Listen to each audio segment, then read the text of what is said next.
হঠাৎ করে কালকে আমি ফেসবুকে ঢুকতে পারছি না। আমি মানে প্রায় ফোনটা ছিল কালকে আমার বন্ধ ছিল, মানে চার্জ দিয়েছিলাম। প্রায় 9টার নাগাদ আমি ফোন খুলে তো আমি ভাবছি কি একটু লাইভে যাব। তো ফোন খুলে যাই কি আমি ফেসবুকে ঢুকতে গেছি, এখন আমাকে বলছে নতুন করে লগ ইন করুন। এবার আমি নতুন করে লগ ইনে যেই চাপ দিয়েছি, লগ ইনে তো হয়নি, উল্টারও লগ আউট হয়ে গেছে। ও মাই গড, আমি তো আর ফেসবুক পেজে ঢুকতেই পারছি না। আমি তো পুরো ভয় পেয়ে গেছি, কী হলো আমার পেজে, এমন কেন হলো। তারপরে মানে অনেকক্ষণ ধরে চেষ্টা করার পর আমি মানে পাসওয়ার্ড দিচ্ছি, এটা দিচ্ছি সেটা, কোনো কিছুতে ফেসবুকে আর ঢুকতে পারছি না। আমি ভাবলাম কি আমার ফেসবুক পেজটা হ্যাক হয়ে গেল নাকি।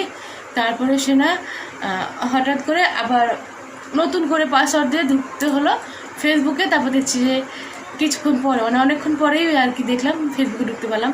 আমি তো পুরো ভয় পেয়ে গেছিলাম। এরপরে আমি লাইভে আসছি তো চ্যাট বোঝা যাচ্ছে না, লাইভ চ্যাটটা একদমই বুঝতে পারছিলাম না। তো সে যাই হোক, অনেক কালকে রাত্রে যা হয়েছে না, মানে আমার প্রচণ্ড মন খারাপ ছিল কালকে। আমি তো কান্না করে দিয়েছি যে আমি কী করে আমি পেজটা ফিরে পাবো। এই আমার ফেসবুকটা কি হলো, আমি তো ভাবছি হ্যাক হয়ে গেছে। এবার আমি লাইভে আসার পরে জানতে পেরেছি যে আসলে শুধু আমার না, সারা অল ওয়ার্ল্ডে সবারই ফেসবুক পেজ আধা ঘন্টা মানে 1 ঘন্টার জন্য হয়তো বন্ধ হয়ে গেছিলো। তো সে যাই হোক, এখন আমার একটু মনটা ভালো আছে, যেহেতু কারণ হচ্ছে ফেসবুক পেজটা আমি ফিরে পেয়েছি, আর তোমাদের সঙ্গে আমার বন্ধুদের সঙ্গে কানেকশনটাও আবার করতে পারছি এর জন্য। তো বলো তোমরা সবাই কেমন আছো? নিশ্চয়ই ভালো আছো, আর আমিও তোমাদের আশীর্বাদে অনেক অনেক ভালো আছি। আর এখন আমি যাবো হচ্ছে মেয়েকে নিয়ে স্কুলে। আমি রেডি হয়ে পড়েছি, মেয়েকে আজকে একটু স্কুলে দিয়ে আসবো। আমি প্রতিদিনই স্কুলে দিয়ে আসি মেয়েকে, আর আমার বাবা নিয়ে আসে স্কুল থেকে। তো সে যাই হোক, এখনও কিছুটা সময় বাকি আছে, যার কারণে আমি এখন বসে গেছি। সকালবেলা রান্নাবান্না তো হয়ে গেছে, করেছি হচ্ছে ভাত, ডাল ছিল ফ্রিজে, তরকারি ছিল, সেগুলো গরম করেছি, ওগুলোই খাওয়া হয়েছে, চাটনি ছিল। এবার আমি আসবো স্কুল থেকে এসে আবার বাকি রান্নাটা করব। তো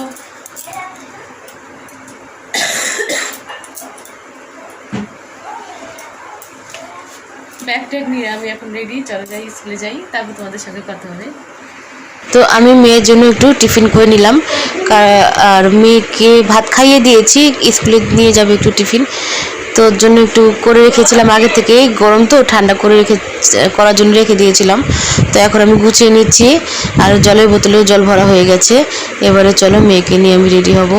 তো মাম্মা দেখো তোমার খাবারটা পছন্দ হয়েছে?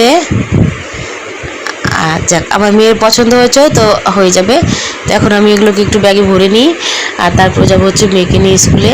এসে অনেক আবার রান্না আছে আমার এই দিক থেকে, না যে আমার বাড়ির থেকে আমাদের মেয়ের স্কুলটা হচ্ছে অনেকটাই দূর, মানে অনেকটা অবধি হেঁটে যেতে হয়, মানে অটো পাওয়া যায় না, হেঁটে যাওয়ার পর তারপর অটো ধরতে হয়, সেখান থেকে আবার আসার পথে আমার হেঁটে হেঁটে আসতে হয়, অনেকটা কষ্ট হয়ে যায়। তো সে যাই হোক, মেয়েকে ভালো স্কুলে পড়াতে গেলে তো একটু কষ্ট করতেই হবে। আর আমাদের ব্যাপারটা কি, স্কুল আমাদের এদিকে ভালো কি, মানে স্কুল আমাদের এই আশেপাশে কোনো স্কুল নেই, বুঝতে পেরেছো তো। তো সব স্কুলই ভালো। তো এইদিকে চলো আমি স্কুলে যেতে নিয়েছি, আর সামনে দেখো চলে আসছে ফেরিওয়ালা হরেক মাল। তো আমার হরেক মাল দেখলেই মানে হয় কি কিছু না কিছু কিনি, আমার একটা কেনার অভ্যাস আছে, তো মানে আগাগোড়ায় কোনো কিছু দেখলেই মানে কিনতে ইচ্ছা করে। তো আর কি করবো বলো, এখন আর কিছু কিনলাম না, আগে যাই।